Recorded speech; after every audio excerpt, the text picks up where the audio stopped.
नमस्कार दोस्तों, आइए स्वागत है एक बार फिर से आपके अपने YouTube चैनल बी एक्टिव ज्ञान में। आइए आज के अध्याय में आगे बढ़ते हुए जानते हैं चक्षु मनु का जन्म, राजा वेणु की कथा। इतनी कथा सुनकर विदुर जी ने मैत्रेय जी से पूछा, हे भगवान, इसके पश्चात क्या हुआ? ध्रुव के वंश का इतिहास तो बड़ा ही पवित्र और पुण्यदायक है, अतः आप उनके पुत्र पौत्रों के उत्तम यश को मुझे सुनाने की कृपा कीजिए।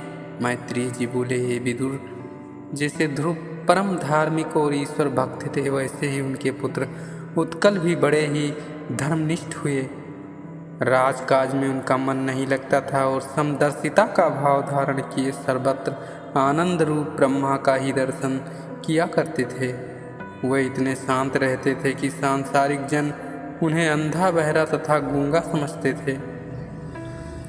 इसी कारण वृद्ध मंत्रियों ने उनके छोटे भाई वत्सर को राजा बनाया। फिर स्ववीरती नामक कन्या से उनका विवाह हुआ, जिससे उनके एक पुष्पपाण, तिग्म, केतु, ईश, ऊर्ज, वसु, जय ये 6 पुत्र उत्पन्न हुए। फिर पुष्पाण का विवाह हुआ, जिसके प्रभा और दोषा नामक 2 रानियां हुईं। उनमें प्रभा से एक प्रातःकाल, मध्याह्न, सायंकाल ये 3 पुत्र हुए। दोषा ने एक प्रदोष, निरीश, व्युष्ट ये भी 3 हुए। इनमें प्रथम व्युष्ट का विवाह पुष्करणी नामक कन्या से हुआ, जिसने सर्वतेज नामक एक पुत्र उत्पन्न किया। फिर सर्वतेज ने आकुति नामक अपनी स्त्री से चक्षु मनु नामक पुत्र को उत्पन्न किया। मनु का विवाह नगबला से हुआ, जिसमें पुरु, कुत्स, त्रित, धुम्न, सत्यवान, ऋतु, व्रत, अग्नियोष्टम, अत्र्यात्र, प्रद्युम्न, शिव, उल्पुक ये 12 पुत्र उत्पन्न हुए। फिर इसी उल्मुख से उसकी पुष्करणी नामक स्त्री से अंग, सुमनस, ख्याति, क्रतु, अंगिरस, गय ये 6 पुत्र उत्पन्न हुए, जिनमें प्रथम अंग की सुनीता नामक स्त्री से एक बड़ा ही उग्र स्वभाव वाला पुत्र उत्पन्न हुआ, जिसका नाम बेन था। इसने राजा अंग को बड़ा दुख दिया और जिससे दुखी होकर उन्होंने वैराग्य ले लिया।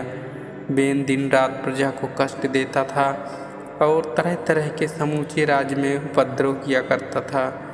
तब इससे अत्यंत दुखी होकर मुनियों ने अपने शाप से उसे मार डाला।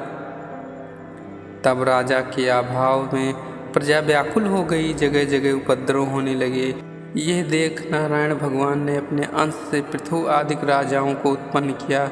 विदुर जी ने पूछा, हे भगवान, सदाचारी ब्राह्मण भक्त सज्जन महात्मा राजा अंग के यहाँ दुष्ट प्रजाएं क्यों हुई, जिनके कारण वह दुखी होकर घर से चला गया था?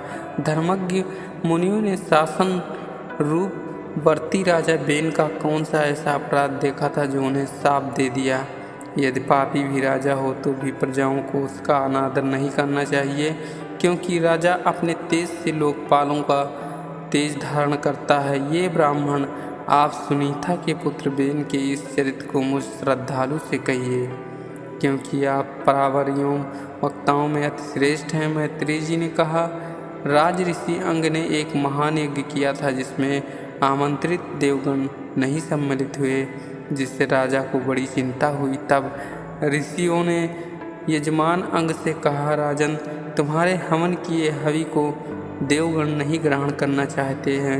यद्यपि यह शुद्ध है और अपने इसे श्रद्धा से प्राप्त किया है, मंत्र भी तेज सहित है और व्रतधारियों ने इन्हें प्रयुक्त भी किए हैं। ऐसे में हम लोगों ने तो इस जन्म में आपसे किया हुआ कोई अपराध नहीं जाना है, परंतु कर्म साक्षी देवता जानते होंगे, जिस कारण वे अपना भाग नहीं ग्रहण कर रहे हैं। मैत्रेय जी ने कहा, ब्राह्मणों की ऐसी वाणी सुनकर यजमान राजा अंग को बड़ा दुख हुआ। उन्होंने सदस्यों की आज्ञा ली और उनसे कहा, कारण पूछा और कहा, आप सभी सभापति हैं, अतः मुझे बतलाइए कि यहाँ आवाहन करने पर भी देवता क्यों नहीं आते और आपने भाग क्यों नहीं ग्रहण किया? अतः मेरा पाप बतलाइए। सभापतियों ने कहा, राजन, आपका इस जन्म में कुछ भी पाप नहीं है। यह केवल पूर्व जन्म का एक पाप है जिससे आप पुत्र रहित हैं। हे राजन, आपका कल्याण हो। आप जैसे पुत्र युक्त हों वो उपाय कीजिए, तब देवगण भाग लेंगे। यज्ञ से प्रसन्न होकर भगवान आपको पुत्र देंगे, और जब आप पुत्र के लिए भगवान का साक्षात वरण करेंगे तो देवगण स्वयं ही आकर अपना भाग ग्रहण करेंगे। मनुष्य जिन जिन कामनाओं की इच्छा करता है, भगवान उसकी उन कामनाओं को पूर्ण करते हैं। जिस भाव से उसकी पूजा करें उसी भावना से फल देते हैं। ऐसा निश्चय कर ब्राह्मणों ने ज्यों ही राजा को पुत्र प्राप्ति के लिए श्री भगवान विष्णु के नाम से पुणोसास की आहुति दी, त्यों ही अग्नि से सुवर्ण की माला तथा निर्मल वस्त्र पहन सुवर्ण के पात्र में सिद्ध खीर लेकर एक पुरुष निकला। राजा ने ब्राह्मणों की आज्ञा से उस खीर को अपने हाथ में लिया और उस उदार बुद्धि में उसे सूंघ कर प्रसन्नता पूर्वक अपनी स्त्री को दे दी, जिसे खाकर उसने पति से गर्भ धारण किया और समय आने पर पुत्र उत्पन्न किया। उस पुत्र ने बाल्यावस्था से ही अपने नाना मृत्यु का स्मरण किया, जो अधर्म का अंश है, अतः वह अधार्मिक हुआ। वह दुष्ट बेन हाथ में धनुष बाण लेकर वन में जाता और लुब्धक की भांति दीन मृगों को मारता। उसे देखकर मनुष्य चिल्ला उठते कि यह बेन आ रहा है। अत्यंत दुष्ट वह बेन क्रीड़ा स्थल में खेलते हुए अपने साथियों को बालपूर्वक दया से रहित हो पशुओं की तरह मारता था। राजा अंगी ने अपने दुष्ट पुत्र को देखकर नाना प्रकार का शासन किया, परंतु जब वह शासन में न आया तब राजा अत्यंत दुखी हुआ।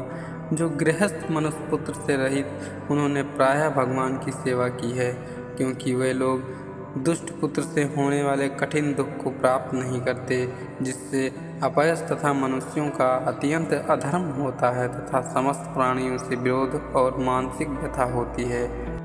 ऐसा पुत्र नाम मात्र आत्मा को मोह से बंधन में डालने वाला है। इस प्रकार वह राजा दुखी चित्त होकर रात्रि में सोया नहीं और आधी रात के समय महान ऐश्वर्य के उदय स्थान से उस घर से बेन की माता सुनीता को सोती हुई छोड़कर चला गया, जिसे किसी मनुष्य ने देखा तक नहीं। प्रजा, पुरोहित, मंत्री तथा मित्रगण दुखित हो गए और राजा के न रहने से उसे अत्यंत शोक और दुख हुआ। वह अपने राजा को पृथ्वी से इस प्रकार खोजने लगे जिस प्रकार माया से छिपे हुए भगवान को कुयोगी लोग खोजते हैं। हे विदुर जी, जब वह लोग राजा को खोजते हुए उसके मार्ग को न प्राप्त कर सके, तब हतोत्साह होकर नगर में लौट आए और एकचित हुए ऋषियों को प्रणाम करके उन्होंने रोते हुए राजा के चले जाने का सारा वृत्तांत निवेदन किया।